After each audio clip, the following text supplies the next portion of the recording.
कहानी की शुरुआत होती है हमारे मेन कैरेक्टर शाओ यान से, जो कि कह रहा होता है, जिंदगी भर मैंने सबको प्यार दिया लेकिन सबसे ज्यादा अपने डिसाइपल्स को। उन्हें स्ट्रांग बनाने के लिए मैंने अपना टाइम, नॉलेज, पावर सब कुछ दिया। मुझे पूरा यकीन था कि मेरे डिसाइपल्स दुनिया के सबसे बेस्ट हैं, इसलिए मैंने कभी होल्ड बैक नहीं किया। लेकिन वो विश्वास एक दिन टूट गया। कहते हैं जब लास्ट मोमेंट आता है लोग अपना असली फेस दिखाते हैं, और मैंने भी वही देखा। जब मैं आखिरी सांसें गिन रहा था तब उन्होंने मेरे साथ बिट्रेयल किया, मेरी सारी ताकत छीन ली और मुझे मरने के लिए छोड़ दिया। लेकिन कहते हैं ना, किसी के साथ इतना क्रूअल मत बनो कि खुद गॉड्स भी उस पर तरस खा जाएं, और शायद गॉड्स को मुझ पर तरस आ गया। जब सब खत्म हो चुका था तभी मुझे एक ऐसी पावर मिली जिसने मुझे इनविंसिबल बना दिया। अब मैंने ठान लिया है कि मैं अपना रिवेंज लूंगा, और वो ऐसा रिवेंज होगा कि कोई भी डिसाइपल अपने मास्टर से बिट्रे करने का सोच भी ले तो दूर से ही मेरे नाम से डर के मारे कांप उठे। अब मेरा एक ही गोल है, इस दुनिया की सबसे टॉप जगह पर पहुंचना जहां बिट्रेयल जैसी चीज एग्जिस्ट ही ना करती हो और कोई मेरी आंखों में देखने की हिम्मत ना कर सके। हमारी कहानी एक टूटे फूटे घर से शुरू होती है, जहां एक बूढ़े मास्टर अपनी आखिरी सांसें ले रहे हैं। उनके डिसाइपल्स उन्हें आखिरी बार देखने आए हैं। मास्टर का नाम है एल्डर जियो। उनका 5वां डिसाइपल लाइसन घबरा कर पूछता है, अब हमें क्या करना चाहिए? मास्टर, हमारी आंखों के सामने मर रहे हैं। एक दूसरा डिसाइपल कू हुआ फ्रस्ट्रेशन में जवाब देता है, हम कुछ नहीं कर सकते। हमें जाकर दूसरे एल्डर से बात करनी चाहिए और उन्हें हमें एक्सेप्ट करने के लिए कहना चाहिए। यहाँ रुकने से किसी का भला नहीं होगा। वहीं दूसरा डिसाइपल लिन हान सोच में डूबा हुआ है। अगर मैंने मास्टर की मार्शल आर्ट्स टेक्निक सबके सामने एक्सपोज न की होती तो वो आज इस तरह नहीं मर रहे होते।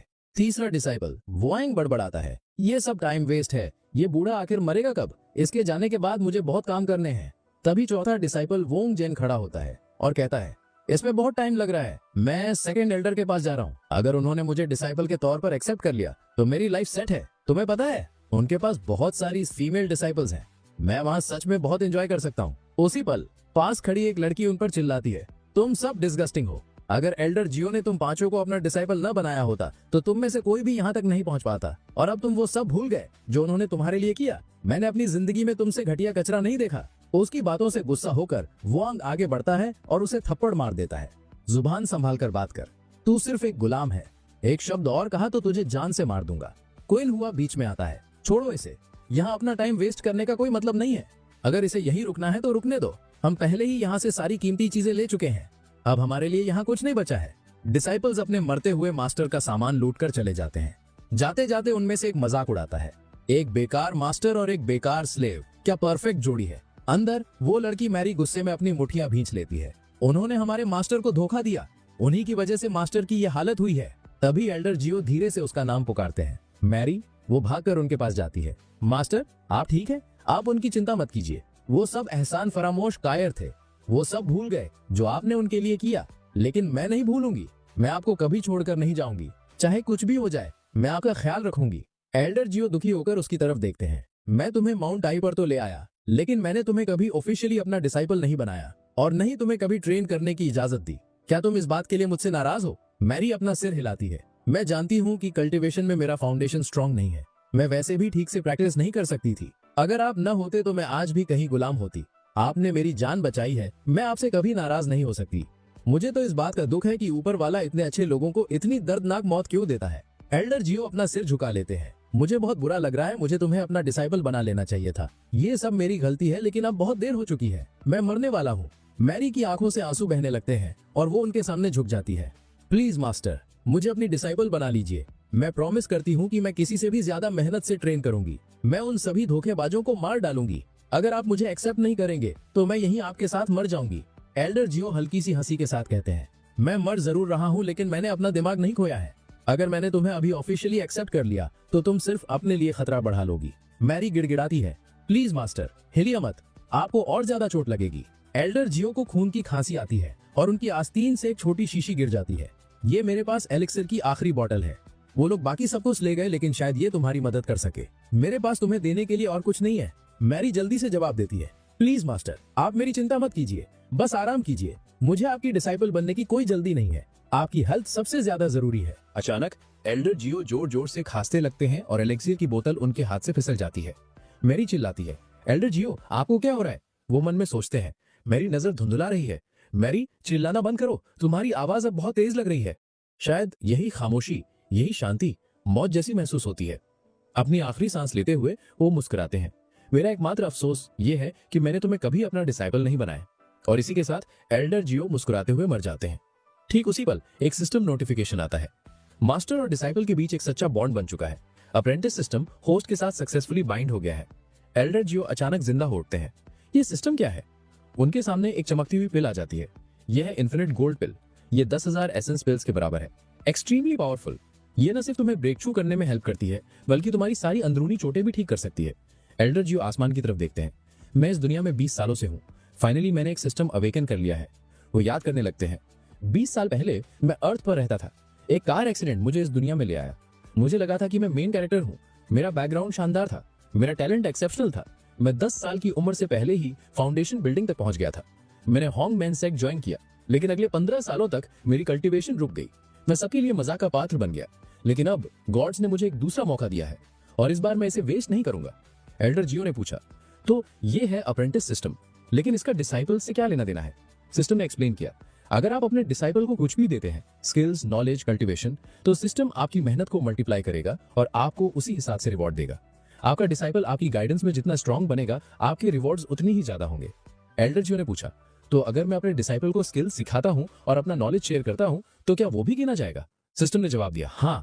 अगर आपका डिसाइपल आपकी गाइडेंस की वजह से स्ट्रॉन्गर बनता है, तो आपको कम से कम डबल रिवॉर्ड मिलेगा। फॉर एग्जाम्पल, अगर आप अपने डिसाइपल को 200 दिन की कल्टीवेशन ट्रांसफर करते हैं, तो बदले में आपको 400 दिन मिलेंगे। अगर आप उन्हें कोई टेक्निक सिखाते हैं और वो फर्स्ट लेवल तक पहुंच जाते हैं, तो आप इंस्टेंटली उसी टेक्निक के पीक पर पहुंच जाएंगे। एल्डर जियो ने एक पल के लिए सोचा, तो अगर मैं अपने डिसाइपल को इन्फिनिट गोल्ड बिल दे दूं, तो क्या मुझे डबल रिवॉर्ड मिलेगा? सिस्टम ने जवाब दिया, नहीं। आप सिस्टम से मिले रिवॉर्ड्स दूसरों को ट्रांसफर नहीं कर सकते। अगर आप ऐसा करते हैं, तो आपको बदले में कुछ नहीं मिलेगा। एल्डर जियो मुस्कुराए, तो ये इतना सिंपल नहीं है। आखिर मैं इजी बेनिफिट्स के लिए ऐसे ही रिवॉर्ड्स नहीं बांट सकता। ठीक है, तो फिर मैं ये पिल खुद खाकर लेवल अप करूंगा। जैसे ही एल्डर जियो ने इन्फिनिट गोल्ड पिल निकली, उन्होंने गोल्डन कोर रेल्म में ब्रेक थ्रू कर लिया। बाहर मैरी अब भी बैठी रो रही थी। मास्टर, प्लीज उठ जाइए। मुझे डिसाइपल बनने या बदला लेने की कोई परवाह नहीं है। मैं बस चाहती हूँ कि आप अपनी आंखें खोलें। अचानक एल्डर जियो ने धीरे से अपना हाथ उसके सिर पर रखा। आज से तुम मेरी डिसाइपल हो, और एक बात याद रखना, अगर तुम कभी बदला लेने की सोचो, तो ये श्योर करना कि वो इतना खौफनाक हो कि तुम्हारे दुश्मन की रूह कांप जाए। सीन शिफ्ट होता है वुआंग पर, जो हॉन्गमैन सेक्ट के छठे पीक पर पहुंच चुका था। उसने एल्डर वोंग के पास जाकर कहा, प्लीज मुझे अपना डिसाइपल बना लीजिए। बदले में मैंने एल्डर जियाओ से जो भी सीक्रेट सीखे हैं, वो सब मैं आपको दे दूंगा। मैं आपके लिए एक गिफ्ट भी लाया हूँ। एल्डर वोंग ने स्क्रोल लिया और बड़बड़ाया। एल्डर जियाओ के पास सच में टैलेंटेड डिसाइपल्स थे। बड़े अफसोस की बात है, हॉन्गमैन सेक्ट के महानतम जीनियसेस में से एक इतनी पैथेटिक मौत मरा। फिर उसने कहा, अगर तुम मेरा डिसाइपल बनना चाहते हो, तो तुम्हें एक टास्क पूरा करना होगा। ये लो, ये लॉ एनफोर्समेंट रूलर लो। इससे तुम किसी की स्पिरिचुअल रूट्स निकाल सकते हो।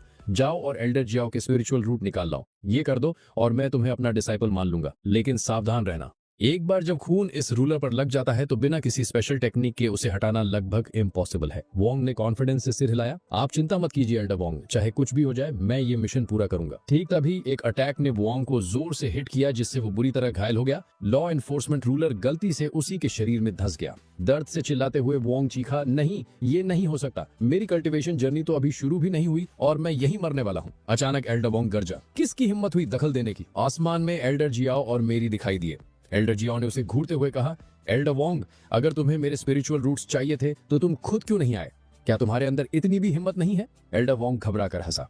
एल्डर जियाओ, आप इतने गुस्से में क्यों हैं? मैं तो बस आपके डिसाइपल के साथ मजाक कर रहा था। मन ही मन एल्डर वोंग घबरा रहा था। उसे तो मर जाना चाहिए था, लेकिन वो यहाँ जिंदा है और पहले से भी ज्यादा पावरफुल। इसका ऑरा, इसने जरूर गोल्डन कोर रेल में ब्रेक थ्रू कर लिया है। एल्डर जियाओ की आंखें सिकुड़ गईं। तुम्हें लगता है ये मजाक है? मैं गेम्स के मूड में नहीं हूँ। उसने अपनी 1000 स्वॉर्ड टेक्निक एक्टिवेट की और हमलों की बौछार कर दी। एल्डर वोंग का एक्सप्रेशन बदल गया। वो टेक्निक? अब मुझे याद आया, हमने एक साथ हॉन्गमैन सेट ज्वाइन किया था और जियाओ ने तब ये टेक्निक बनाई थी। इसकी वजह से उसे बहुत रिस्पेक्ट और अनगिनत कल्टीवेशन रिसोर्सेज मिले थे, लेकिन मैं तेजी से आगे बढ़ गया और उसे पीछे छोड़ दिया। हमने उस पर कितने रिसोर्सेज वेस्ट किए जिसे हम ट्रैश समझते थे। एल्डर वोंग ने शांत रहने की कोशिश की। इतना गुस्सा होने की जरूरत नहीं है। तुम वैसे भी मुझे नुकसान नहीं पहुंचा सकते। मैं पहले ही गोल्डन कोर रेल्म के दूसरे लेवल पर पहुंच चुका हूं। अगर हम लड़ते भी हैं, तो तुम मुझे हरा नहीं पाओगे। लेकिन इससे पहले कि वो अपनी बात पूरी करता, 1000 स्वॉर्ड टेक्निक ने उसकी डिफेंसिव शील्ड तोड़ दी। एल्डर वोंग ने अविश्वास में सोचा, ये कैसे पॉसिबल है? एल्डर जियाओ ने ठंडे अंदाज में कहा, इतनी कमजोर पावर के साथ तुम्हारी हिम्मत कैसे हुई मुझे चैलेंज करने की? तुम यहां से जिंदा नहीं जाओगे। एल्डर वोंग मुस्कुराया, वो तो हम देखेंगे। उसने मुश्किल से एक और बार बचाया और सोचा, ये कैसी पावर है? ऐसा लग रहा है जैसे वो पहले ही गोल्डन कोर रेल्म के तीसरे लेवल पर पहुंच गया है। मैं उसका सामना नहीं कर सकता। तभी एल्डर जियाओ ने उसकी बाह पर वार किया, जिससे खून बहने लगा। एल्डर वोंग चीखा, तुम मुझे मार नहीं सकते, अगर तुमने ऐसा किया तो सेक्ट तुम्हारा पीछा करेगी। एल्डर जियाओ ने जवाब दिया, अच्छा चलो देखते हैं कि सेक्ट तुम्हारे जैसे धोखेबाज को मारने के बाद क्या करती है। ये समझते हुए कि वो और मुकाबला नहीं कर सकता, उसने सोचा कि इससे बचने का कोई रास्ता नहीं है। उसने अपनी फाइनल टेक्निक एक्टिवेट की और जियाओ के हमलों को रोकने के लिए एक पावरफुल स्पेल शील्ड बुला लिया। एल्डर वोंग ने मन में सोचा, ये एक मिथिकल ग्रेड आइटम है और मैं इसे सिर्फ 3 बार इस्तेमाल कर सकता हूँ। सबसे बुरी बात यह है कि ये आखिरी यूज है। मैंने इसे अपने नैनसेंट सोल रेल में ब्रेक थ्रू के दौरान खुद को बचाने के लिए रखा था, लेकिन आज मुझे इसका इस्तेमाल करना पड़ा।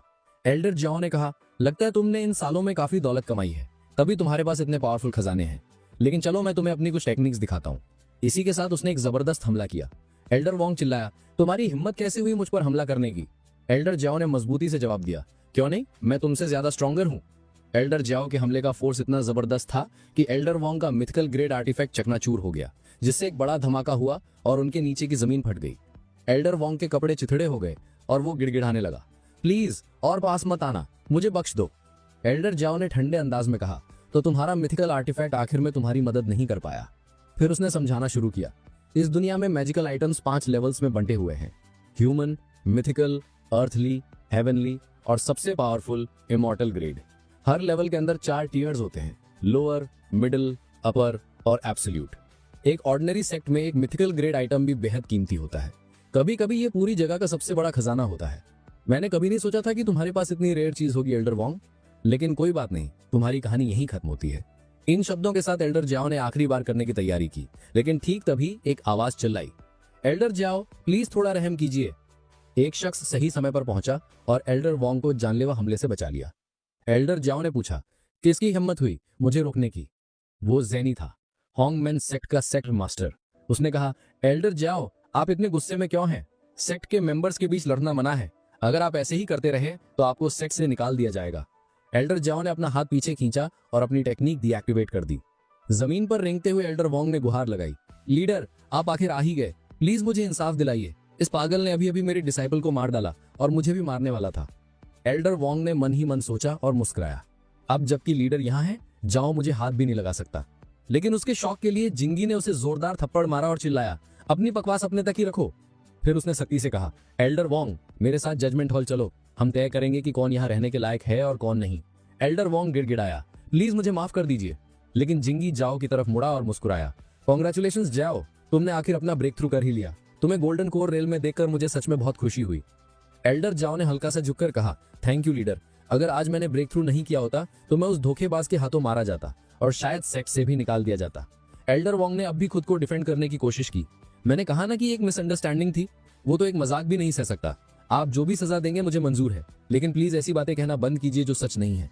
एल्डर जाओ ने ठंडे अंदाज में जवाब दिया, तुम लकी हो कि लीडर आ गए, वरना मैं तुम्हारे टुकड़े टुकड़े कर देता। तुम सिर्फ उन्हीं की वजह से जिंदा हो। फिर उसने वोंग को घूरते हुए कहा, लेकिन वो धोखेबाज, वो इतना लकी नहीं होगा। मैंने एक मास्टर के तौर पर उसे अपना सब कुछ दिया और उसने मुझे धोखा दिया। वो आज यहाँ मुझे मारने के इरादे से आया था। उसके जैसा इंसान कल्टीवेट करने के लायक नहीं है, उसे सेक्ट से निकाल देना चाहिए। उसने ऐलान किया, आज के बाद वोंग को सेक्ट के अंदर एक कदम भी रखने की इजाजत नहीं है।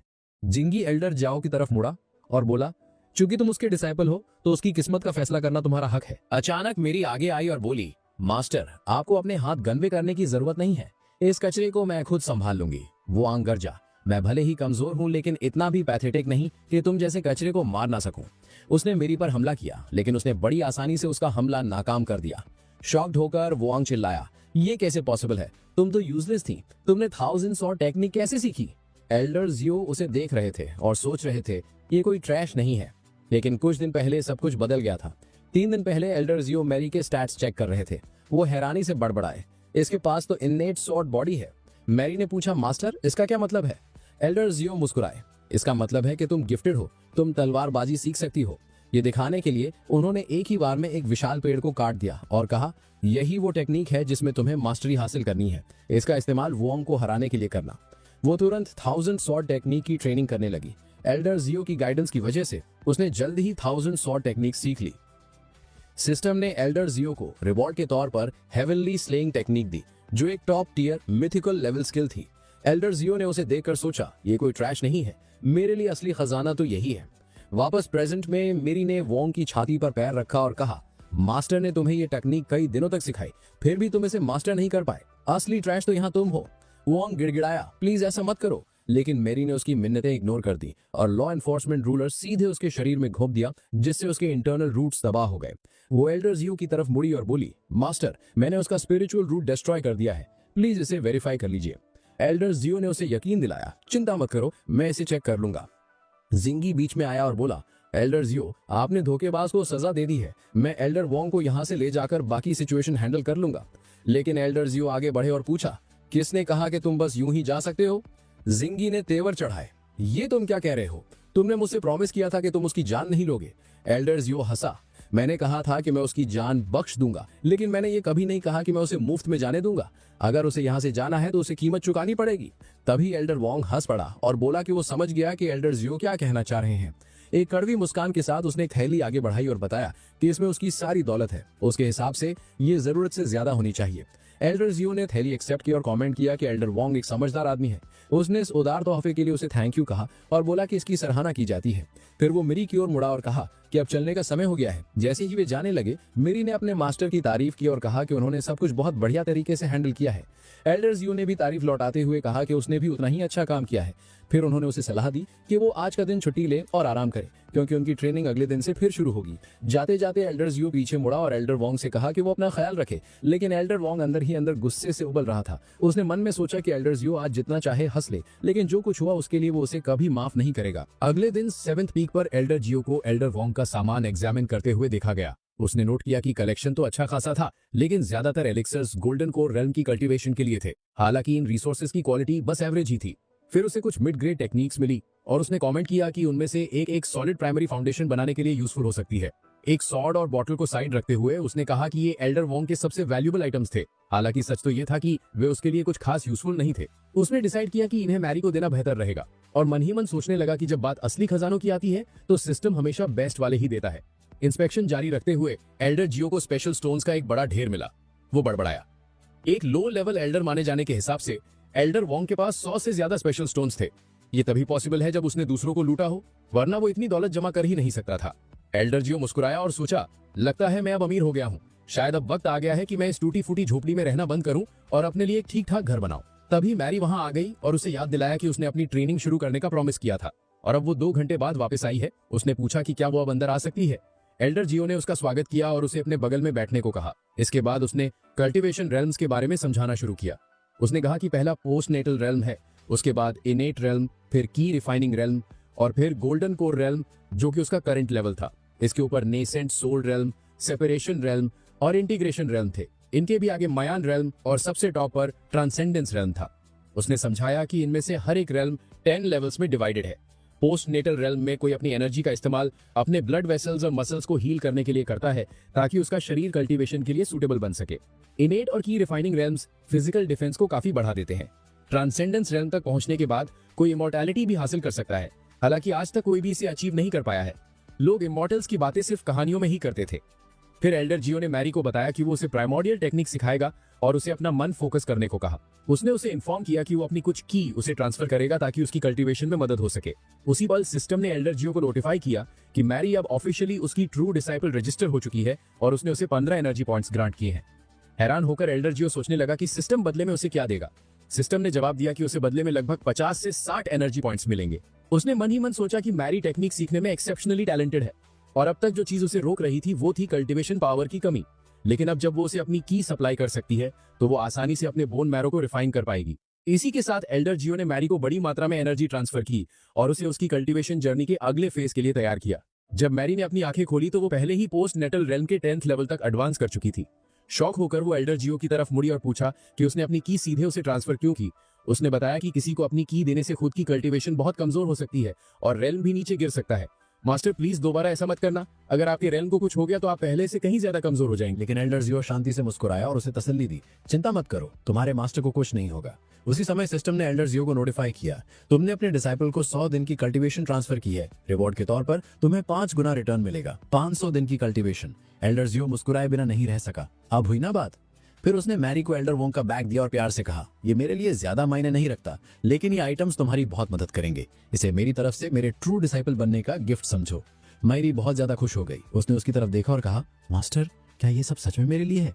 सिस्टम ने रिपोर्ट किया, तुमने अपने डिसाइपल को एक 3rd ग्रेड युआन पिल और 10 2nd ग्रेड पिल्स गिफ्ट की हैं। बदले में तुम्हें रिवॉर्ड के तौर पर एक 4th ग्रेड युआन पिल मिलेगी। मैरी बहुत इमोशनल हो गई। थैंक यू मास्टर, आपने मेरी जान बचाई। अगर फ्यूचर में आप कभी भी मुझसे कुछ करवाना चाहे तो बस कह दीजिएगा। मैं प्रॉमिस करती हूँ कि ये डिसाइपल आपको कभी डिसअपॉइंट नहीं करेगी।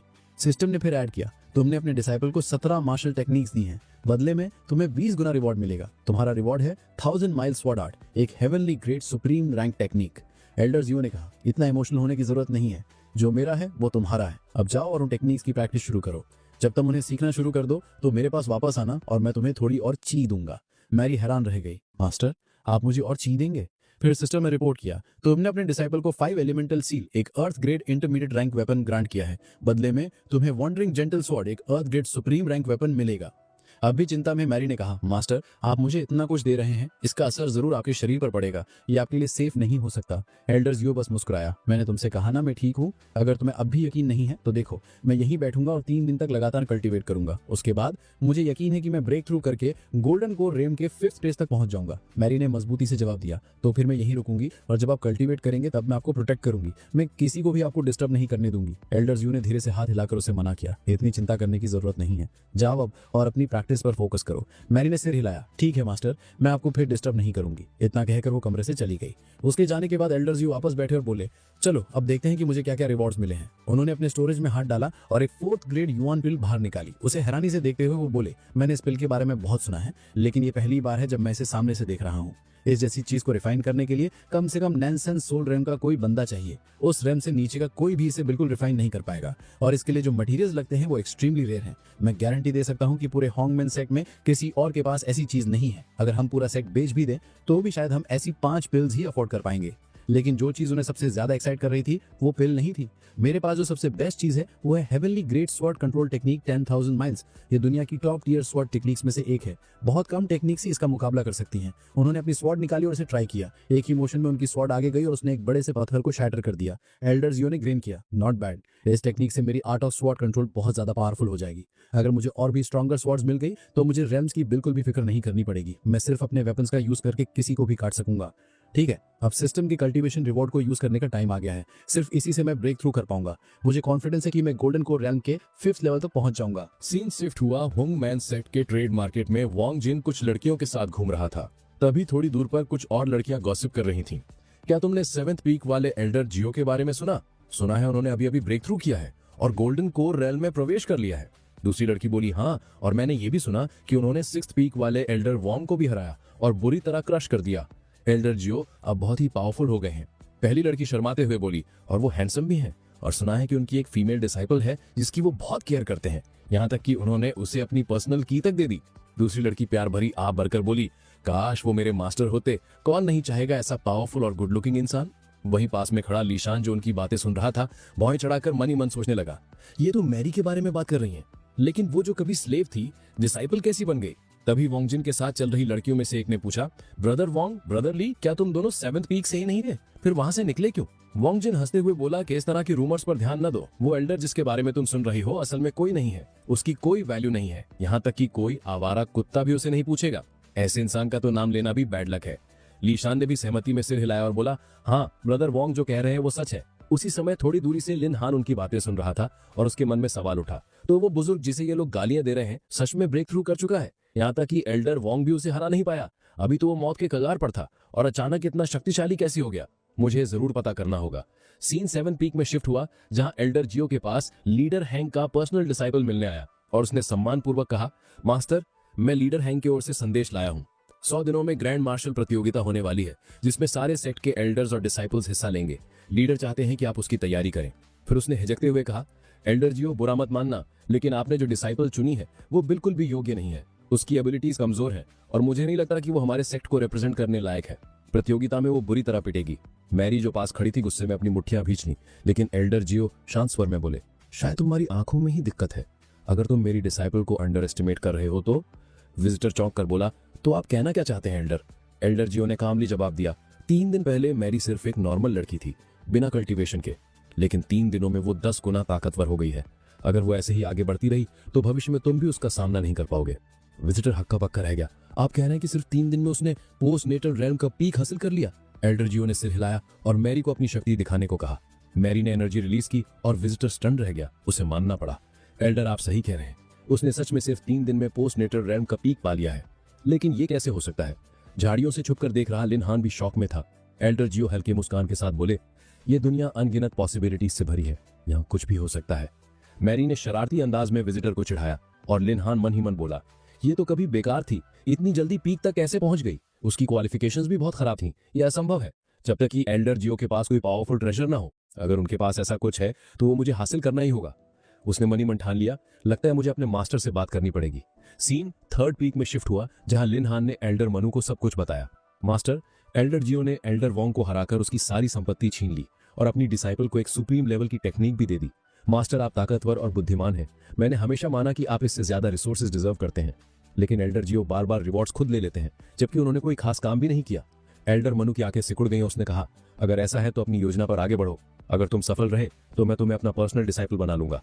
लिन हान ने झुककर प्रणाम किया। धन्यवाद मास्टर, मैं आपको निराश नहीं करूंगा। सीन वापस 7th पीक पर आया जहां एल्डर जियो ने मैरी से पूछा, क्या तुम तैयार हो? आज तुम इनेट रेल में ब्रेक थ्रू करने वाली हो। अगर सब कुछ प्लान के मुताबिक हुआ तो तुम्हारा कल्टीवेशन जबरदस्त रूप से सुधरेगा और जल्दी ही तुम बहुत पावरफुल हो जाओगी। मैरी को लीडर के उस विजिटर डिसाइपल की अपमानजनक बातें याद आ गईं। उसकी आंखों में दृढ़ संकल्प चमक उठा। हाँ मास्टर, मैं तैयार हूँ। उसने मन ही मन सोचा, उस एल्डर डिसाइपल किचन ने मुझे सच में बहुत अंडर एस्टिमेट किया। बस रुको, एक बार जब मैं स्ट्रॉन्गर हो जाऊंगी तो मैं उसकी धज्जियां उड़ा दूंगी। इस बीच एल्डर जियो सोच रहे थे, लीडर के प्रभाव में वो किचन पूरी तरह बिगड़ गया है, लेकिन शायद ये अच्छा ही हुआ। उसके इंसल्ट्स की वजह से मैरी तेजी से प्रोग्रेस कर रही है। ईमानदारी से कहूं तो ये हमारे लिए कोई बुरा नतीजा नहीं है। अगर सब कुछ ऐसे ही चलता रहा तो वो इससे भी ऊंचे रेल में ब्रेक थ्रू कर सकती है। ठीक है, चलो प्रोसेस शुरू करते हैं। उन्होंने एनर्जी ट्रांसफर शुरू किया। मेरी ने दांत भींच लिए और सोचा, दर्द बहुत ज्यादा है। ये उतना आसान नहीं है जितना मैंने सोचा था, लेकिन जैसे जैसे मैं इसे सह रही हूँ मेरा शरीर हल्का महसूस हो रहा है, जैसे मेरे अंदर कुछ क्लेंस हो रहा है। अचानक जाओ के दिमाग में सिस्टम की आवाज गूंजी, आपने डिसाइपल को 2 दिन का कल्टीवेशन ट्रांसफर किया है। उसका एप्टीट्यूड 70 पॉइंट्स बढ़ गया है। फीडबैक रिवॉर्ड के तौर पर आपका कल्टीवेशन 2 गुना हो जाएगा। आपको 400 पॉइंट्स की कल्टीवेशन एनर्जी मिलेगी और अर्थ ग्रेड की लो rank technique water sword technique unlock होगी। एल्डर जाओ ने संतुष्टि से देखा, हो गया। पानी की तरह बहने वाली ये जेंटल एनर्जी बहुत इनक्रेडिबल महसूस हो रही है। एल्डर जाओ ने चेक किया और कहा, मैं गोल्डन कोर रेलिंग के 6ठे लेवल पर पहुंच गया हूँ। मेरी ने अपनी आंखें खोली और कहा, मुझे अमेजिंग महसूस हो रहा है। मुझे लगता है कि मैंने फाउंडेशन रेल में कदम रख दिया है। क्या मैं अब किचन से लड़ने के लिए काफी स्ट्रांग हूँ? एल्डर जाओ ने सिर हिलाया। मुझे विश्वास है कि तुम उसे हरा सकती हो, और एक बार जब तुम ऐसा कर लोगी तो मैं तुम्हें दूसरे जीनियसेस से मिलवाऊंगा। उनसे लड़ने से तुम्हें और भी स्ट्रांग बनने में मदद मिलेगी। मेरी की आंखें चमक उठी। सीरियसली मास्टर, मैं सच में ये सब कर सकती हूँ? तभी किसी ने दरवाजा खटखटाया। बाहर से एक डिसाइपल ने आवाज लगाई, एल्डर जाओ, आपका डिसाइपल गंभीर रूप से घायल पाया गया है। वो आपके इलाज के लिए मेडिसिनल वैली में जड़ी बूटियां लेने गया था। कृपया जल्दी आइए। एल्डर जाओ ने भौहें सिकोड़ी। कुछ तो गड़बड़ है, वो जरूर कुछ प्लान कर रहा है। मेरी को भी शक हुआ, मास्टर का भी सिर्फ एक ही डिसाइपल है और वो मैं हूँ, तो वो किसके बारे में बात कर रहा है? एल्डर जाओ ने दरवाजा खोला और वहां लिन हान खड़ा था। एल्डर जाओ ने चिंता दिखाते हुए कहा, हान तुम्हें क्या हुआ? लिन हान, जिसके साथ एल्डर मैनू और एक और डिसाइपल थे, आगे बढ़ा और बोला, मास्टर, मैं आपके इलाज के लिए लाइफ सेविंग ड्रैगन ग्रास लेने मेडिसिनल वैली गया था। प्लीज इसे ले लीजिए, मैं ये आपके लिए लाया हूँ। मेरी चिल्लाई, तुम गद्दार, तुमने 3rd पीक के साथ हाथ मिला लिया और अब यहाँ वापस आने की हिम्मत कर रहे हो? मासूम बनने का नाटक करते हुए लिन हान ने जवाब दिया, तुमने मुझे गलत समझा। मैंने 3rd पीक सिर्फ इसलिए ज्वाइन किया ताकि मास्टर को ठीक करने के लिए लाइफ सेविंग ग्रास खोजने में मदद मिल सके, और देखो मैं सफल हुआ। उसके साथ आई डिसाइपल्स ने उसका बचाव किया। आप लोग अनफेयर हो रहे हैं। ब्रदर हान ने उस ग्रास को इकट्ठा करने में अपनी जान लगभग गंवा दी और अब आप उस पर आरोप लगाए हैं। एल्डर मानू भी आगे बढ़े और बोले, हाँ एल्डर जाओ, लिन हान जो कह रहा है वो सच है। वो 3 दिन तक मेरे सामने झुका रहा, मदद की भीख मांगता रहा। उसकी सिंसियरिटी देखकर मैं भी पिघल गया। मेरी अभी भी गुस्से में थी और चिल्लाई, बस करो ये बकवास, इस कम बैग ने हमें धोखा दिया। मैं कभी विश्वास नहीं करूंगी कि वो एक अच्छा इंसान है। वो बस फिर से सबको मैनिपुलेट करने की कोशिश कर रहा है। एल्डर ने बीच में हस्तक्षेप किया, मेरी बस बहुत हुआ, तुम्हें और कुछ कहने की जरूरत नहीं है, मैं इसे हैंडल कर लूंगा। फिर एल्डर जाओ लिन हान की ओर मुड़े और पूछा, तुम पहले ही 3rd पीक ज्वाइन कर चुके हो तो वापस क्यों आए? क्या तुम 7th पीक पर लौटने की उम्मीद कर रहे हो? लिन हान घुटनों के बल बैठ गया और बोला, मास्टर, मैंने बहुत गलतियां की हैं। सबसे बड़ी गलती आपका सेक्स छोड़ना थी। मुझे पता है कि अब मुझे आपको मास्टर कहने का कोई अधिकार नहीं है। मैं बस इतना चाहता हूं कि आप ये ड्रैगन ग्रास स्वीकार कर लें, मुझे और कुछ नहीं चाहिए। दूसरे डिसाइपल्स आपस में फुसफुसाए, एल्डर जाओ तो बिल्कुल हेल्दी लग रहे हैं, ऐसा नहीं लगता कि उन्हें ग्रास की बिल्कुल भी जरूरत है। उनमें से एक ने कहा, ये बहुत शर्म की बात है। ब्रदर लिन ने एक ऐसे मास्टर के लिए इतनी मेहनत की जो उसे स्वीकार करने से इनकार कर रहा है, और उसका कल्टीवेशन भी बिगड़ गया है। उसे ठीक होने के लिए कम से कम एक 4th ग्रेड युआन पिल की जरूरत होगी। एक और डिसाइपल एल्डर जाओ की ओर मुड़ा और बोला, हमने सुना है कि आपके पास एक 4th ग्रेड युआन पिल है। अगर लिनहान आपकी वजह से घायल हुआ है तो क्या आपको ये उसे नहीं दे देनी चाहिए? दूसरे ने सहमति दी। हाँ, ये तो फेयर है। लेकिन लिनहान ने तुरंत मना कर दिया, नहीं, मुझे इसकी जरूरत नहीं है। तभी एल्डर जाओ के दिमाग में एक आइडिया आया। वो थोड़ा लड़खड़ाए और बोले, तुमसे किसने कहा कि मैं ठीक हो गया हूँ? मेरा शरीर अभी भी कमजोर है। मुझे अपनी ताकत वापस पाने के लिए ड्रैगन ग्रास की जरूरत है ना मेरी? मेरी ने नाटक समझ लिया और जवाब दिया, हाँ, मास्टर की हालत गंभीर है। वो तो बस आप सबके सामने अपनी इज्जत बचाने के लिए ठीक होने का नाटक कर रहे थे। बाकी सबने एक दूसरे को अजीब तरह से देखा। एक ने बड़बड़ाया, वो बहुत ही खराब एक्टिंग थी। इस पूरे सीन ने मूड ही खराब कर दिया। यहाँ तक कि लिनहान भी दंग रह गया। ये पहले ऐसा नहीं था, ये तो बिल्कुल बेशर्म हो गया है। फिर भी उसने खुद को समझाया, वैसे भी ड्रैगन ग्रास की ज्यादा वैल्यू नहीं है। अगर बदले में मुझे एक 4th ग्रेड युआन पिल मिल जाती है तो ये एक अच्छी डील है। उसने जोर से कहा, मास्टर, अगर आपकी हालत सच में इतनी खराब है तो प्लीज ड्रैगन ग्रास स्वीकार करें। मैं इसे आपके लिए लाया हूँ। इसे अपने पास रखना बेकार होगा। एल्डर जाओ ने उत्सुकता से ग्रास ले ली और एक संतुष्टि की मुस्कान के साथ धन्यवाद दिया। Thank you लिनहान। एल्डर जाओ मेरी की ओर मुड़े और कहा, चूंकि हमें ड्रैगन ग्रास मिल गई है तो चलो दावत के साथ सेलिब्रेट करते हैं। उसी समय सिस्टम ने अनाउंस किया, आपने अपनी डिसाइपल को ड्रैगन ग्रास दी है। नतीजतन आपको 5 गुना रिवॉर्ड मिलेगा। आपके रिवॉर्ड में एक 2nd ग्रेड अर्ब, ड्रैगन ब्लड अर्ब शामिल है। उत्साहित होने का नाटक करते हुए हान चिल्लाया, ये तो अमेजिंग है। मुझे खुशी है कि मैं आखिरकार मास्टर की मदद कर सका। दोनों दर्शक डिसाइपल्स ने कमेंट किया, ब्रदर, तुम सच में कुछ हो। तुमने अपने मास्टर को बचाने के लिए अपनी सारी जमा पूंजी खर्च कर दी और उन्होंने तुम्हें कैसे चुकाया? उन्होंने तुम्हें मरने के लिए छोड़ दिया। एल्डर मनु ने आगे कहा, अभी किसी की जान बचाना सबसे ज्यादा मायने रखता है। ये डिसाइपल मर रहा है और इस सेक्ट के एल्डर्स होने के नाते हम ऐसा नहीं होने दे सकते। अगर तुम्हारे इस व्यवहार की खबर बाहर गई तो कोई भी 7th पीक का डिसाइपल नहीं बनना चाहेगा। तुम अकेले रह जाओगे। एल्डर जाओ ने शांति से जवाब दिया, तुम सब इतनी जल्दी नतीजों पर क्यों पहुंच रहे हो? हान और मैं कभी मास्टर और डिसाइपल थे। मैं उसे मरते हुए कैसे देख सकता हूं? और वैसे भी तुम लोग सिर्फ एक 4th ग्रेड पिल की बात कर रहे हो। वैसे तो मैं खुद रिफाइन कर सकता हूं, लेकिन मेरे पास जो पिल है वो बहुत हायर लेवल की है। तुम उसे खुद से कल्टीवेट नहीं कर पाओगे। बेहतर होगा कि मैं इसे तुम्हारे लिए रिफाइन करने में मदद करूं। इस तरह तुम इसे आसानी से अब्सॉर्ब कर लोगे और तुम्हारा शरीर तनाव से सफर भी नहीं करेगा। एल्डर मनु ने कहा, एल्डर जियाओ, आप सच में बहुत दयालु इंसान हैं। इस बीच हान सोच रहा था, एल्डर जियाओ के पास पहले कई रेयर टेक्निक्स थी। अगर वो अपने डिसाइपल्स के साथ शेयर कर रहे हैं तो ये मेरे लिए एक ग्रेट अपॉर्चुनिटी हो सकती है। मुझे ध्यान से ऑब्जर्व करना होगा और इसका पूरा फायदा उठाना होगा। एल्डर जियाओ फिर हान की ओर मुड़े, तुम मेरे लिए अपनी जान देने को तैयार थे, उसके मुकाबले ये पिल तो कुछ भी नहीं है। इतना कहकर एल्डर जियाओ ने एक साइलेंट टेक्निक एक्टिवेट की जिससे हान बोल नहीं पा रहा था। फिर वो हान के मेरिडियंस को डिस्ट्रॉय करने लगे। हान को बहुत ज्यादा दर्द हो रहा था लेकिन वो चिल्ला भी नहीं पा रहा था। दोनों दर्शक डिसाइपल्स चिंतित हो गए। एल्डर मनु, ये क्या हो रहा है? आपने कहा था कि कल्टीवेशन होगा, लेकिन ब्रदर हान तो गंभीर मुसीबत में लग रहे हैं। एल्डर मनु ने उन्हें शांत कराया, मेरे प्यारे डिसाइपल्स, पैनिक मत करो। एल्डर जियाओ ने हमें पहले ही चेतावनी दी थी कि कुछ मुश्किलें आ सकती हैं। ये बस उन्हीं में से एक है। हान ने बेताबी से सोचा, कोई मुझे स्किल्स नहीं दे रहा और ना ही मेरे कल्टीवेशन में मदद कर रहा है, बल्कि वो मेरे मेरिडियंस को डिस्ट्रॉय कर रहे हैं और मेरी पावर छीन रहे हैं। सबसे बुरी बात यह है कि मैं बोल भी नहीं सकता। एल्डर मनु वहीं खड़े हैं लेकिन मैं मदद के लिए भी नहीं कह सकता। एल्डर मनु ने हान को थम्स अप दिया और फुसफुसाया, तुमने अच्छा किया। कुछ ही पलों बाद हान गिर गया और उसकी हालत साफ तौर पर बिगड़ रही थी। एल्डर जियाओ ने समझाया, मैंने हान को पूरी तरह से हील करने के लिए एक एक्सट्रीमली पावरफुल टेक्निक का इस्तेमाल किया। शायद उसका कल्टीवेशन इस प्रोसेस को सहने के लिए बहुत कमजोर था। तुम उसे आराम करने के लिए ले जा सकते हो, वो थोड़ी देर में ठीक हो जाएगा। मैं भी पूरी तरह से थक गया हूँ। हान को हील करने में मेरी बहुत एनर्जी लग गई। मैं शायद कुछ दिनों तक बिस्तर से नहीं उठ पाऊंगा। मैं अब आराम करने जा रहा हूँ। एल्डर मनु ने हंसा, ऑफ कोर्स आप आराम कीजिए। लेकिन जैसे ही उसने एल्डर जियाओ को जाते हुए देखा, उसने सोचा, मैं टेक्निक तो नहीं देख पाया लेकिन इसमें कोई शक नहीं है कि उसकी पावर बहुत कम हो गई है। वो अब बहुत ज्यादा कमजोर हो गया होगा। इतना सोचकर एल्डर मनु ने एल्डर जियाओ पर एक सरप्राइज अटैक कर दिया, लेकिन जियाओ ने आसानी से उस वार को रोक दिया। एल्डर मनु, तुम ऐसा कैसे कर सकते हो? मैंने अभी तुम्हारे एक डिसाइपल को बचाया और तुम जानते हो कि मैं अभी भी रिकवर कर रहा हूँ, फिर भी तुमने मुझ पर हमला किया। एल्डर मनु ने सोचा कि सब कुछ प्लान के मुताबिक चल रहा था, तो फिर ये बास्टर्ड अभी भी इतना पावरफुल कैसे है? इसकी स्ट्रेंथ तो बढ़ती ही जा रही है। एल्डर जियाओ ने जवाबी हमला किया जिससे मनु हवा में उड़ गया। मनु के डिसाइपल्स अपने मास्टर को बचाने के लिए दौड़े। एल्डर जियाओ ने कहा, चलो कुछ चिकन खाते हैं, मैं थक गया हूँ। उन्हें देखकर लिन हान चिल्लाया, तुम बेवकूफ क्या कर रहे हो? एल्डर जियाओ पर हमला करो। एक डिसाइपल ने एक छिपी हुई नीडल निकाली। ये एल्डर मनु का सीक्रेट वेपन है। उन्होंने मुझे ये पूरे विश्वास के साथ दिया था कि मैं ये काम पूरा करूंगा। कोई स्मेल नहीं, कोई निशान नहीं। अगर मैं इसे फेंकता हूं तो एल्डर जियाओ आज किसी भी हालत में नहीं बच पाएंगे। लेकिन जैसे ही उसने वो नीडल फेंकी, एल्डर जियाओ तेजी से उसे डॉज कर गए। उस नीडल में कुछ तो गड़बड़ है। अच्छा हुआ मैंने पहले गोल्डन पिल ले ली थी। मेरे सेंसेस पहले से ज्यादा शार्प हैं। अगर मैंने ऐसा नहीं किया होता तो मैं अभी तक मर चुका होता। लेकिन अब तुम में से कोई नहीं बचेगा। दोनों डिसाइपल्स चौंक गए। उसने डॉज कर लिया।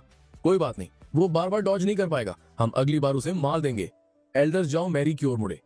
मैंने तुम्हें कॉनलैन स्वॉर्ड टेक्निक सिखाई है, अब उसे इस्तेमाल करने का समय आ गया है। मैरी ने तुरंत अपनी तलवार निकाली और आगे बढ़कर हवा में ही हर नीडल को डिस्ट्रॉय कर दिया। सिस्टम ने अनाउंस किया, आपके डिसाइपल ने कॉनलैन स्वॉर्ड टेक्निक का पहला फॉर्म सफलतापूर्वक सीख लिया है।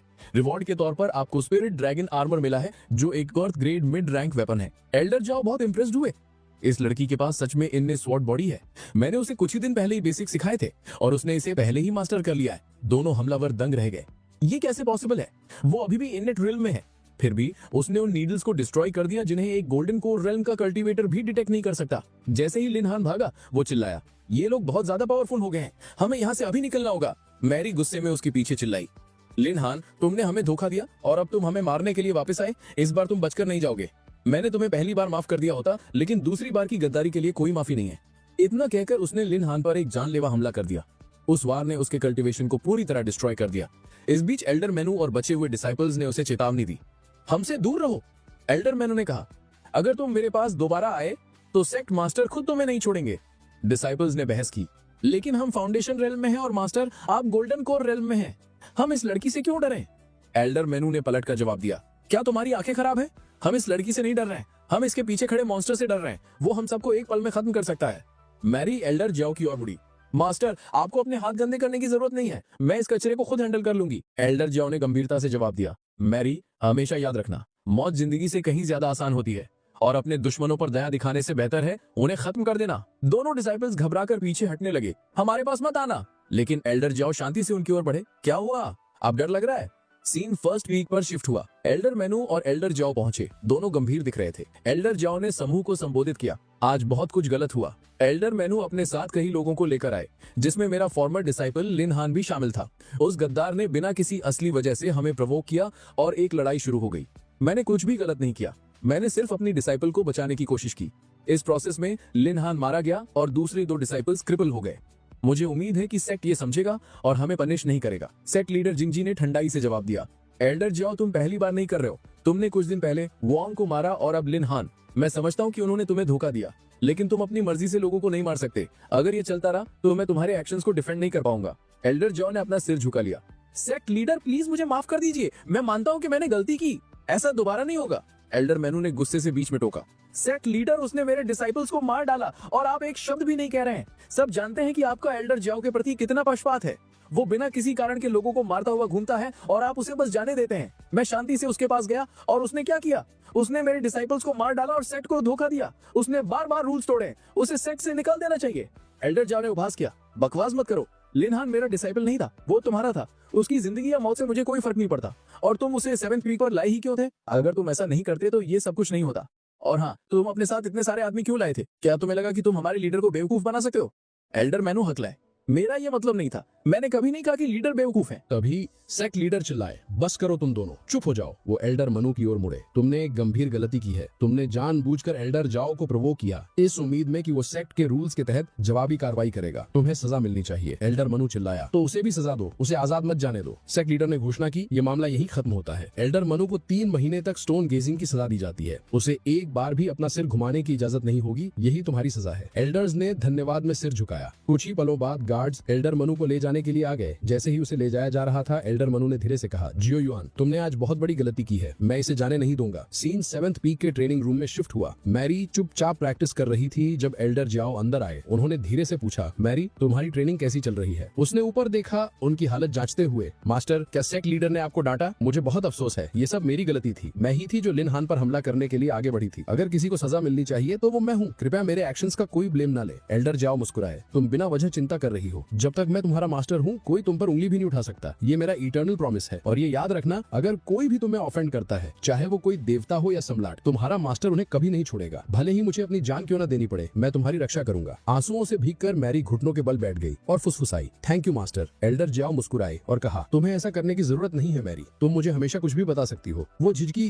फिर बोली, मास्टर मैंने आपसे एक बहुत बड़ा सीक्रेट छिपाया है, मेरा असली नाम मैरी नहीं लिन जी है। मैं साउथ वेस्ट रीजन के शासकों लिन फैमिली की बेटी हूँ। एल्डर जाओ चौंक गए। तुम साउथ वेस्ट की लिन फैमिली से हो? वो तो सबसे पावरफुल क्लान्स में से एक है। उनके दिमाग में 10 साल पहले की वो त्रासदी याद आ गई जब पूरी लिन फैमिली को रातों रात मार दिया गया था। मैरी ने फिर अपना अतीत बताना शुरू किया। उसने कहा कि 10 साल पहले उसके परिवार को रेयर पावरफुल स्टोन से भरी एक माइन मिली थी। ये स्टोन्स कल्टीवेशन को काफी बढ़ा सकते थे और इनके साथ उनका परिवार होंगमैन सेक्ट को भी टक्कर दे सकता था। उसके पिता जो उस समय फैमिली हेड थे, उन्होंने सबको इसे सीक्रेट रखने का आदेश दिया था। अगर खबर बाहर निकलती तो दूसरे सेक्ट्स उस माइन के लिए उन पर हमला कर देते। मेरे परिवार में सब लॉयल थे सिवाय एक आदमी के, मेरे अंकल। लालच और जलन में उन्होंने लो यून सेक्ट को माइन के बारे में जानकारी बेच दी, ये मानते हुए कि उनका परिवार उन्हें उनका हक नहीं दे रहा था। उस धोखे के कारण लो यून सेक्ट ने एक रात सरप्राइज अटैक किया और पूरी लिन फैमिली का सफाया कर दिया। मैंने अपने सामने सबको मरते देखा, लगभग 100 लाशें, सबके मेरे अपने थे। मेरे पिता मुझे बचाते हुए मारे गए और उनकी वजह से मैं भाग सकी। लेकिन मेरा भागना मेरे दुखों का अंत नहीं था। मैं डाकुओं के एक समूह से टकराई जिन्होंने मुझसे सब कुछ लूट लिया और मुझे गुलामी में बेच दिया। और तभी आप आए मास्टर, आपने मुझे बचाया। अगर आप ना होते तो मैं आज भी कहीं स्लेव होती। ये सुनकर एल्डर जाओ अपने आंसू नहीं रोक पाए। उन्होंने कहा कि उन्हें पता नहीं था कि उसने इतना कुछ सहा है और पूछा कि उसने ये सब कभी उनके साथ शेयर क्यों नहीं किया। अब मैं ट्रेटर्स के प्रति तुम्हारी नफरत को समझता हूँ, क्योंकि एक ही ट्रेटर ने सब कुछ तबाह कर दिया। उन्होंने उसे अब और चिंता नहीं करने के लिए कहा और उसे कहीं पहाड़ के बेस पर ले जाने का वादा किया। मैरी कंफ्यूज थी। पहाड़ के बेस पर क्यों? एल्डर जाओ मुस्कुराए और बोले कि जब उसने उनसे मास्टर बनने की भीख मांगी थी तो अब उनकी जिम्मेदारी है कि वो दया का बदला चुकाए और उसके साथ गलत करने वालों से बदला ले। उन्होंने खुलासा किया कि उसके परिवार की मौत के लिए जिम्मेदार कोई और नहीं बल्कि लॉ यून सेक्ट के सदस्य थे। अब उन्हें कीमत चुकाने का समय आ गया है। मैं पर्सनली उन्हें डिस्ट्रॉय करूंगा। सीन शिफ्ट हुआ। लो यून सिटी के जंगल के बाहरी इलाके में लाशों के ढेर के बीच 2 बच्चे बड़ी मुश्किल से जिंदा थे। उनमें से एक लड़का जिसका नाम बायलॉ था, दांत पीसते हुए बोला, मुझे नहीं पता था कि ये तुम हो। तुमने पैसों के लिए अपने लोगों की बलि दे दी। तुमने उन्हें मरने दिया ताकि हमारी एनर्जी खत्म हो जाए। तुम जैसा कमीना ही इतना घिनौना काम कर सकता है। उनके सामने खड़ा आदमी सन एंड मून घोष सेक्टर था और उसका नाम जांगी था। वो हंसा और बोला, तो तुम एल्डर जू के डिसाइपल्स हो। इम्प्रेसिव। तुमने मेरे सारे आदमियों को बड़ी आसानी से खत्म कर दिया। तुम्हारी डुअल स्वॉर्ड टेक्निक्स असाधारण है, लेकिन तुम चाहे कुछ भी कर लो, मुझे नहीं हरा सकते। इतना कहकर जांगी ने उन्हें खत्म करने के लिए आगे बढ़ा। बायलॉ और उसके साथी किंग्समैन अटैक के लिए तैयार हो गए, लेकिन अचानक पीछे से एक हमला जांगी को लगा। जांगी दहाड़ा, किसकी हिम्मत हुई मुझ पर पीछे से हमला करने की? तभी मैरी आगे आई और बोली, मास्टर मुझसे गड़बड़ हो गई। एल्डर स्क्वाड ने उसे डांटा, मैंने तुमसे फोकस करने को कहा था, लेकिन तुम्हारा कंसंट्रेशन बहुत खराब है। तुम्हारी वजह से हमारा दुश्मन लगभग भाग ही गया था। जांगी ने उसे घूर कर देखा। छोटी बच्ची, मुझे परेशान करने की इसकी कीमत तू कैसे चुकाएगी? लेकिन मैरी डरी नहीं। उसने गुस्से में आगे बढ़कर चेतावनी दी, बूढ़े आदमी जबान संभाल के बात कर। मैं इतनी छोटी हूँ कि तेरी बेटी की उम्र की हूँ। इससे पहले कि वो अपनी बात पूरी करती, जैंग ई ने उस पर हमला कर दिया। उसने इतनी जोर से मारा कि वो पीछे की ओर जा गिरी। तुम मुझसे लड़ने के लिए बहुत कमजोर हो। अपने मास्टर के पास वापस भाग जाओ, वही तुम्हारी सही जगह है। यहाँ तक कि बाई लो और किंग श्वान भी चिल्लाए, सावधान रहो। लेकिन मैरी अपनी जगह पर खड़ी रही। तुम एक कचरा हो और मेरे मास्टर को तुम पर अपनी एनर्जी बर्बाद करने की जरूरत नहीं है। मैं इसे खुद हैंडल कर लूंगी। उसने अपनी 1000 स्वॉर्ड टेक्निक का इस्तेमाल किया, जिसका सीधा वार जैंग ई को लगा। कुछ ही पलों में वो हारकर जमीन पर पड़ा था। मैरी बोली, मास्टर मैं एक स्टोरेज बैग लाई हूँ। अंदर कुछ कीमती नहीं है, बस कुछ स्पेशल स्टोन्स हैं। एल्डर जॉ ने जवाब दिया, जो भी है उसे रख लो। इसमें से कुछ भी मेरे काम का नहीं है। बाइलो और किंग श्वान आगे बढ़े और झुके। हमें बचाने के लिए आपका बहुत बहुत धन्यवाद। हम होंगमैन सेक्ट के पीक से एल्डर जू के डिसाइपल्स हैं। क्या हम आपका नाम जान सकते हैं? जाओ मुस्कुराए, तो तुम एल्डर जू के डिसाइपल्स हो? मैं 7th पीक का जाओ युवान हूँ और ये है मेरी डिसाइपल मैरी। वो दोनों हैरान रह गए। आप एल्डर जाओ हैं? आपसे मिलना सच में एक सम्मान की बात है। एल्डर जाओ ने उन्हें इतना फॉर्मल ना होने को कहा। वो पहले से ही जानते थे कि वो वहां क्या कर रहे हैं और उन्होंने याद दिलाया कि ये जगह बच्चों के लिए नहीं है। फिर उन्होंने पूछा कि सन एंड मून सेक्ट उनके पीछे क्यों पड़ा था। क्या उन्होंने उन्हें किसी तरह से नाराज किया था? बाइलो ने समझाया कि सन एंड मून सेक्ट हमेशा से उनके होंगमैन सेक्ट के प्रति शत्रुतापूर्ण रहा है। उस सेक्ट के एल्डर्स को उन्हें तंग करने में मजा आता था। उसने बताया कि उन पर एक दुर्लभ पौधे, एक old low grade 1000 year heartless grass की वजह से हमला हुआ था। ये कीमती मटेरियल था और इसी वजह से वे उनके पीछे पड़े थे। मेरे मास्टर ने हमेशा सिखाया है कि हमें दया का बदला चुकाना चाहिए और अपने दुश्मनों से बदला लेना कभी नहीं भूलना चाहिए। एल्डर जॉ, आपने हमारी जान बचाई है, प्लीज ये ग्रास स्वीकार करें। एल्डर जॉ ने जवाब दिया कि वो वाकई एल्डर जू के योग्य डिसाइपल हैं। तुम बिल्कुल उसकी तरह हो। उन्होंने पौधा स्वीकार किया और वादा किया कि वो इसका इस्तेमाल कुछ फाउंडेशन बिल्डिंग पिल्स बनाने के लिए करेंगे, जिसे वो उनके साथ भी शेयर करेंगे।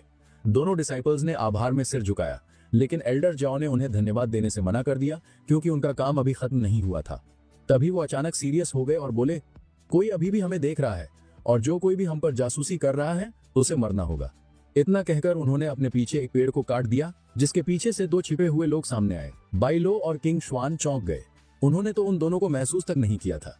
छिपे हुए लोग आगे बढ़े। उनमें एक गोल्डन कोर रियल्म के 4थे लेवल का एक बंदा था जिसका नाम किंग यानजी था। दूसरी एक विमेन थी जिसका नाम बाई यानजी था, जो तीसरे लेवल पर थी। किंग यानजी ने मजाक उड़ाया, तुमने मेरे डिसाइपल्स को मारने की हिम्मत की?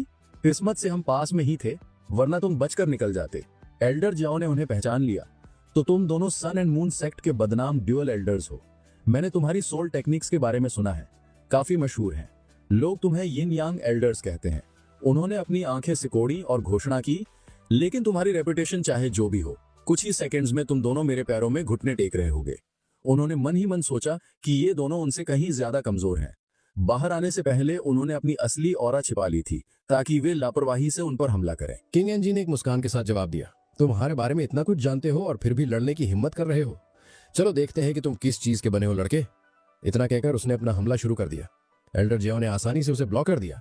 किंग एनजी ने अपना चेन वेपन उठाया और घमंड से बोला, इस चेन ने हजारों लोगों का खून चखा है, यहाँ तक कि नैनसेंट सोल कल्टीवेटर्स भी राख हो जाते हैं अगर ये उन्हें छू जाए। तुम उसके मुकाबले कुछ भी नहीं हो। लेकिन एल्डर जियो मन ही मन मुस्कुराए। इस बेवकूफ ने अभी अभी अपना सबसे बड़ा सीक्रेट बता दिया, मुझे बस चेन को छूना नहीं है। अचानक भयानक कंकाल जैसे हाथ निकले और उन्होंने एल्डर जियो को पकड़ लिया। बाई एनजी एक हथौड़ा लेकर आगे बढ़ी जिसमें हजारों फंसी हुई आत्माएं थी। अब जब मैंने तुम्हें पकड़ लिया है तो बचने का कोई रास्ता नहीं है। एल्डर जियो हंसे, तुम दोनों को अपने शिकार पर एक साथ हमला करना वाकई बहुत पसंद है। मैं मानता हूं कि तुम्हारा कोऑर्डिनेशन इंप्रेसिव है। बाई एनजी ने गुस्से से कहा, जो कहना है कह लो, तुम जिंदा नहीं बचोगे। जैसे ही एल्डर जियो संघर्ष कर रहे थे, देख रहे डिसाइपल्स घबराने लगे। मैरी चिल्लाई, मास्टर सावधान। अपनी शक्ति को बुलाते हुए एल्डर जियो ने एक शक्तिशाली जवाबी हमला किया। बाई यानजी लड़खड़ाकर पीछे हट गई। वो सच में मेरी पकड़ से बच निकला। किंग यानजी ने गुस्से से कहा, इससे कोई फर्क नहीं पड़ता कि वो क्या तरकीबें इस्तेमाल करता है, वो आज हमसे बचकर नहीं जाएगा। एल्डर जियो की तलवार अविश्वसनीय ताकत के साथ किंग यानजी की ओर बढ़ रही थी। किंग यानजी पूरी तरह से बच नहीं सका और उसे चोट लग गई। बाई यानजी हाफने लगी, ये तलवार इतनी पावरफुल कैसे है? ये तो सिर्फ एक स्पिरिट वेपन है।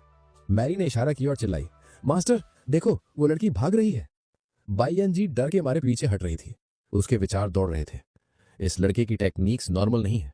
यहाँ तक कि टॉप लेवल एक्सपर्ट्स भी ऐसी पावर का इस्तेमाल नहीं कर सकते। एक नैनसेंट सोल कल्टीवेटर भी उसे नुकसान नहीं पहुंचा पाएगा। वो भयानक है।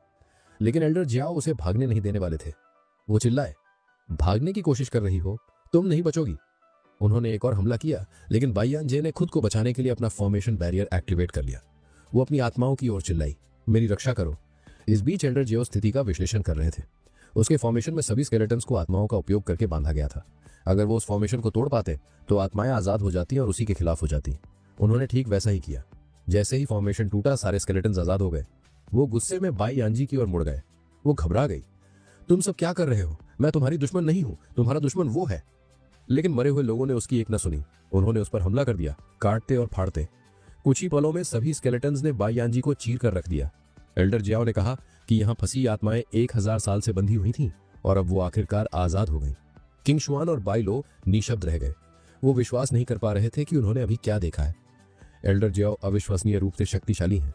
उन्होंने सन एंड मून सेक्ट के 2 हाई लेवल एल्डर्स को सिर्फ 2 चालों में हरा दिया। वो सोचने लगे, क्या एल्डर जियाओ पहले से ही नैनसेंट सोल रेल में है? हमारे मास्टर के पास भी इस तरह की ताकत नहीं है। मैरी दौड़ कर आई और रिपोर्ट किया, मास्टर जैसा कि आपने कहा, मैंने दोनों को लूट लिया। मैंने उनके पास जो कुछ भी था सब ले लिया है। एल्डर जियाओ ने उसकी प्रशंसा की, बहुत बढ़िया, तुम एक सच्ची डिसाइपल बन रही हो, पहले से ज्यादा कॉन्फिडेंट और कैपेबल। तुम पहले बहुत पैनिक करती थी। तुम जैंग यी का स्टोरेज बैग रख सकती हो, लेकिन बाकी अभी के लिए मुझे दे दो। इसमें से ज्यादातर चीजें अभी तुम्हारे काम नहीं आएंगी। बाई और किंग दंग रह गए। एल्डर जियाओ कितने दयालु इंसान हैं। उन्होंने अपने लिए एक भी चीज रखे बिना सब कुछ अपनी डिसाइपल को दे दिया। मैरी ने एक अंगूठी की जांच की और कहा, मास्टर इसके अंदर 1000 स्पेशल स्टोन्स हैं और बहुत सारे एलेक्सर्स भी। क्या मैं इन्हें अपने लिए इस्तेमाल कर सकती हूँ? एल्डर जियाओ ने सिर हिलाया, मैंने तुम्हें दिए हैं, इन्हें समझदारी से इस्तेमाल करना। फिर एल्डर जियाओ ने अपने रिवॉर्ड्स चेक किए। सिस्टम ने उन्हें सूचित किया, आपने मैरी को 6872 स्पिरिट स्टोन्स दिए हैं, जिनमें से 4600 मीडियम ग्रेड और 36 टॉप ग्रेड हैं। आपको रिवॉर्ड्स के तौर पर कई रेयर पिल्स भी मिली हैं। एक 4th level immortal nourishing pill, एक 15000 क्यूबिक मीटर का स्पेशल स्टोरेज रिंग, एक 5000 साल पुरानी हार्टलेस ग्रास और 2000 top grade special stones. Elder Jiao ने समझाया, स्टोन्स की 4 ग्रेड होते हैं, लो, अपर, मिडिल और एब्सोल्यूट। मुझे अभी अभी 2 एब्सोल्यूट ग्रेड स्टोन्स मिले हैं। ये 2 बिलियन लो ग्रेड स्टोन्स के बराबर है। इनक्रेडिबल, एक ही बार में अमीर बनना बहुत अमेजिंग लगता है। इस बीच मैरी अपने नए स्टोरेज बैग्स दिखाते हुए बोली, मेरे पास अब कुछ बहुत अच्छी क्वालिटी के बैग्स हैं और कुछ एक्स्ट्रा भी। क्या मैं इन्हें बाई और क्विंग शुआन को दे सकती हूँ? शायद ये उनके काम आ जाए। दोनों डिसाइपल्स हैरान रह गए, ये तो बहुत महंगे हैं, हम इन्हें स्वीकार नहीं कर सकते। उन्हें पता था कि स्टोरेज बैग्स की कीमत बहुत ज्यादा होती है। नॉर्मल कल्टीवेटर्स तो एक भी अफोर्ड नहीं कर सकते। एल्डर जाओ ने दृढ़ता से कहा, मैंने ये तुम्हें पहले ही दे दिए हैं, अब तुम इनका जो चाहे करो, मैं तुम्हें नहीं रोकूंगा। एक मुस्कान के साथ मैरी ने स्टोरेज बैग्स उन दोनों को दे दिए, जो इतने भावुक हो गए कि रोने लगे। आपका बहुत बहुत धन्यवाद, उन्होंने आभार व्यक्त करते हुए कहा। दोनों मन ही मन सोचने लगे, एल्डर जाओ और सीनियर सिस्टर मैरी अमेजिंग है। काश हमारे भी उनके जैसे मास्टर होते, इतने पावरफुल, इतने जनरस और इतनी ब्यूटीफुल। उन्हें सेकंड पीक में शामिल होने का पछतावा होने लगा।